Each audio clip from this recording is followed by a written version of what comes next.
What's better than walking into a butcher shop and checking out the meat selection? Today, we're gonna ask you to build a blade that has been around for thousands of years and in the hands of butchers around the world. And that weapon is the cleaver.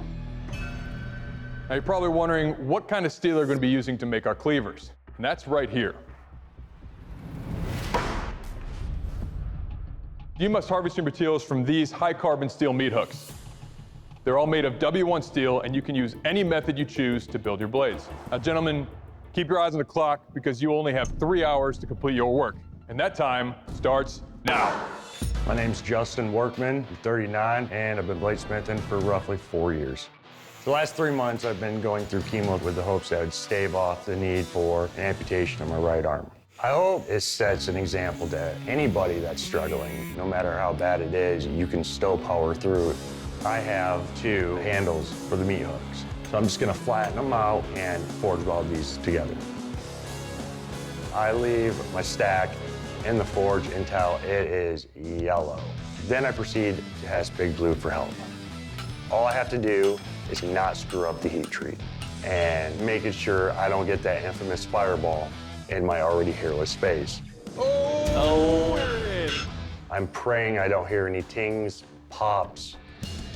Justin's got a nice warp in his blade there. Now I have to figure out how to fix this problem. This is why it's a good idea to quench early, so that you can come back and fix some problems. I still have a decent amount of mass in it. Might as well just run the clock out on the grinder. My name's DJ Barelgi. I'm 41 years old. I'm coming from Oceanside, California. The coolest knife I ever made was the knife I forged to cut my daughter's umbilical cord when she was born. My plan is to grab the meat hooks and cut off the handles, flatten those out into pieces that I can stack, forge weld together. They aren't as flat as I would like them to be, but I gotta get this going, so I'm gonna weld them together. I decided to use Big Blue because I have experience on a power hammer. I've never used a press. I stretched out as much as I can, and I'm just trying to get it wide enough, so I use an anvil and hammer it by hand. Look at that! He's been able to fuller it, widen it out. Now I have to quench it.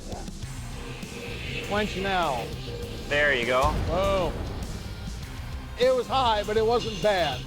Pull it out, and I clamped it in a vise with a couple pieces of angle iron just to keep it straight. It looks pretty good. My name is Doug Ziegel. I'm from Mount Laurel, New Jersey. I'm 33 years old. My uncle was a blacksmith, so I got to move some metal with him when I was younger, and I really enjoyed it. You took something rock hard like steel, you heat it up, and it's like Play-Doh. A cleaver's gonna take a lot of metal, so I have to make sure I have a nice big billet so I can stretch it out this way and that way. All I need to do is chop off the front of this, I can see if my welds are good, and from there, I'll just start forging. Luckily, everything starts working out, and I make my way to seeing that I have a perfectly good billet. Now it's time to make a knife. So I keep heating it up, stretching it out. Heating it up, stretching it out. Doug is in the grinder, and can he get his blade up to temperature with less than 5 minutes to go? It's gonna take him 2 or 3 minutes to get that up to temperature. Exactly. I may have gotten a little bit too confident. I spent too much time on the grinder. Now I gotta get this billet heated up. Gentlemen, you got 2 minutes on the clock. It's do or die. Just put it in there. The old 1 minute quench. It's gonna be a 30-second quench. It's gonna be a 30-second quench, yeah. Oh, come on. Oh, no, okay. He's in there. All right, finally. Leave it in there. 5, 4, 3, 2, 1. Gentlemen, turn off your machines, put down your tools. This round is over. Woo! All right, gentlemen, congratulations. The 3 of you are moving forward into round 2 of the competition, where you'll add handles to your blades, turning them into fully functioning cleavers. Now remember, you only have 2 hours on the clock for this competition, and that time starts now. I'm going to address the handle first. So I decided to go with a 3-piece hidden tang. By doing this, it allows me to cut out a couple steps trying to pin the handle together. And now I grab the butcher block and cut my 3 pieces.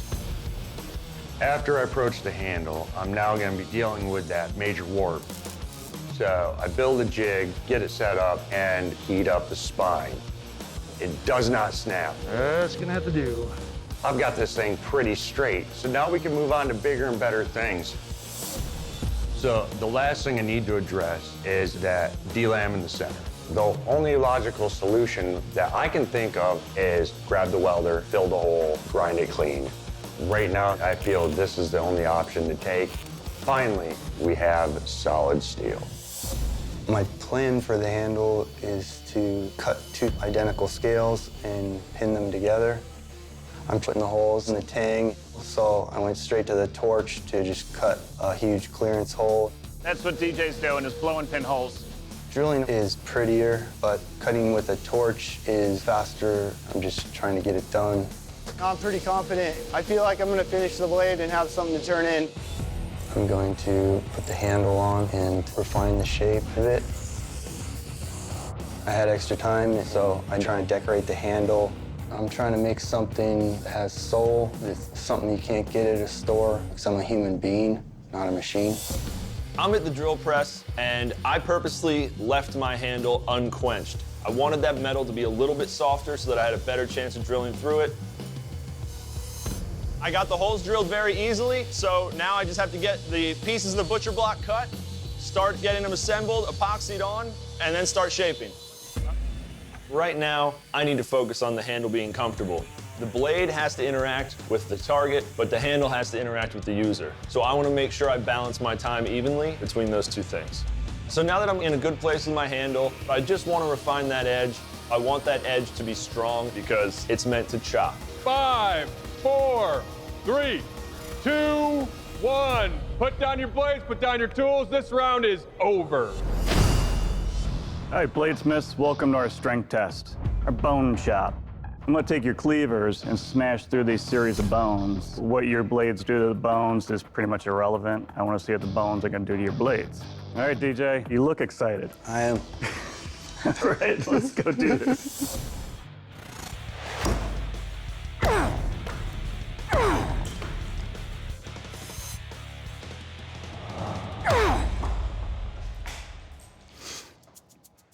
All right, DJ, nice job. Edge held up just fine. Felt comfortable in the hand.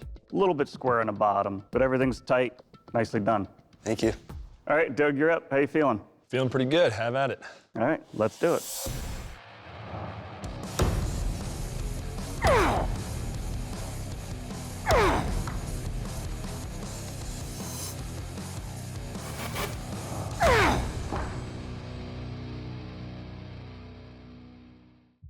All right, Doug, you survived the bone chop. Good job. The biggest concern I have is the thickness of your handle right here. A little bit short, but there's no gapping, everything's tight, and your edge is still sharp. Good job. Thank you. Justin, you're up. How you feeling? Go to town.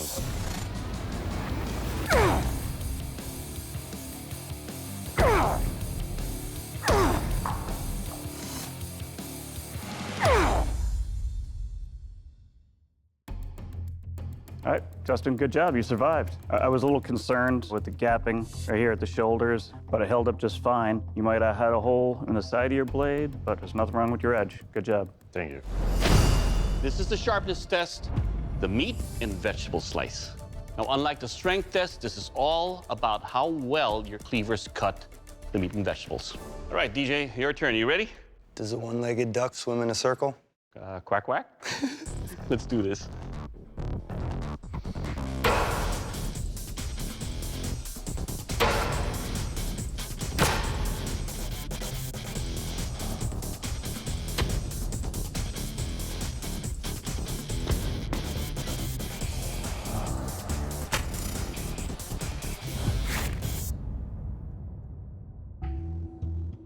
All right, DJ, let's talk about your cleaver here. There are sharp edges at the top here, but not as sharp in the middle part. When we cut the meat, it doesn't cut all the way through. But overall, it will cut. Thanks. All right, Doug. Great name. Are you ready? Absolutely. Ready to go.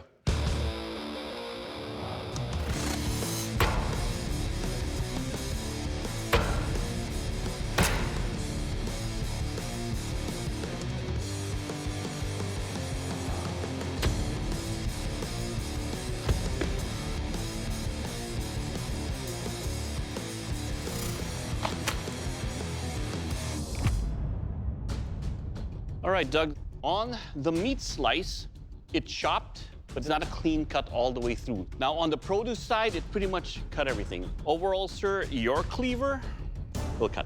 Thanks. Justin, you ready for this? Let her rip. All right.